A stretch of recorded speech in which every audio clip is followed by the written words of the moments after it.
When you think of an archaeologist, generally a proper, gentlemanly figure comes to mind. Someone who is very deliberate about their work and strives to the most historical accuracy, despite what the fun legends might suggest. Heinrich Schliemann was none of those things. He was a successful businessman and a well-known archaeologist, no doubt, but his life and work were a bit chaotic and unreliable, to say the least.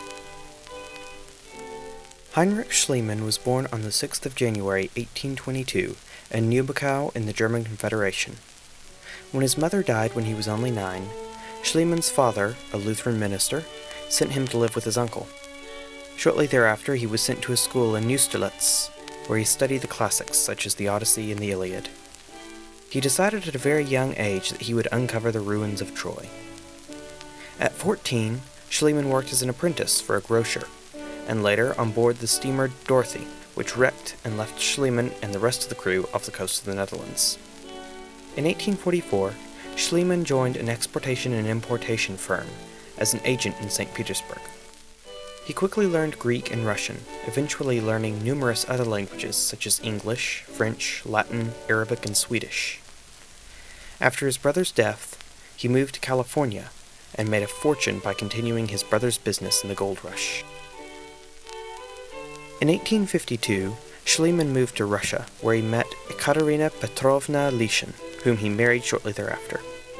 They had 3 children together. Continuing his pattern of his eccentric business, Schliemann got involved in the indigo trade, and later became a military contractor for the Crimean War. By the age of 36, Schliemann was extraordinarily wealthy. He spent the next few years of his life traveling and studying. In 1866, he moved to Paris, but his family refused to leave St. Petersburg. After numerous major arguments and differences, he and his wife divorced in 1869 when he moved to Indianapolis to take advantage of their divorce laws. Immediately after the divorce, Schliemann moved to Athens to pursue his lifelong dream of uncovering the places from the stories he had read about as a child. After moving to Athens, Schliemann asked his friend to help him find a new girl who was as interested in ancient Greece as he was. By September of the same year, he was married to Sophia Angastromenos. He was 30 years her elder. They had 2 children, Andromache and Agamemnon. Despite his enthusiasm for archaeology, Schliemann is a perfect example of how not to do archaeology. Schliemann decided that the fabled city of Troy must be located beneath modern-day Hisarlik, so he just began digging in 1870. In 1873, he came across a stash of gold, which he decided must have belonged to Priam, king of Troy. While Schliemann was convinced that he had found the same Troy as in Homeric legend, he had dug nowhere deep enough to find something that old. He smuggled the treasure out of Turkey into Greece, but was soon sued by the Ottoman government. In 1876, Schliemann moved his focus to Mycenae. There, he found the Mask of Agamemnon. Many historians believe the mask was a fake or planted by Schliemann at the very least. This doubt can easily be understood when compared with other, more authentic masks found in the same area.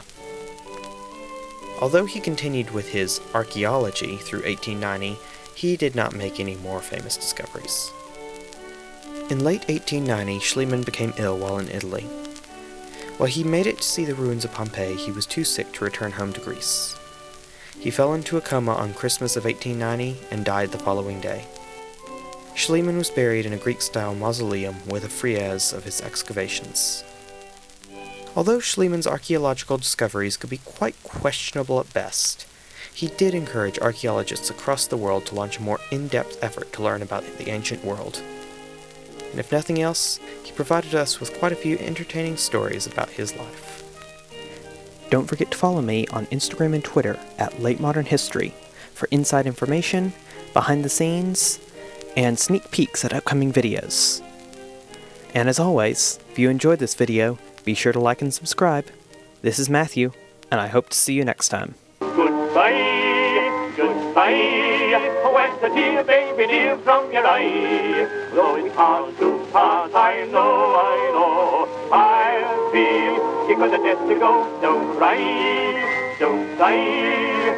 There's a silver silver lining in the sky. Bonsoir, all things cheerio, chin chin, na boo.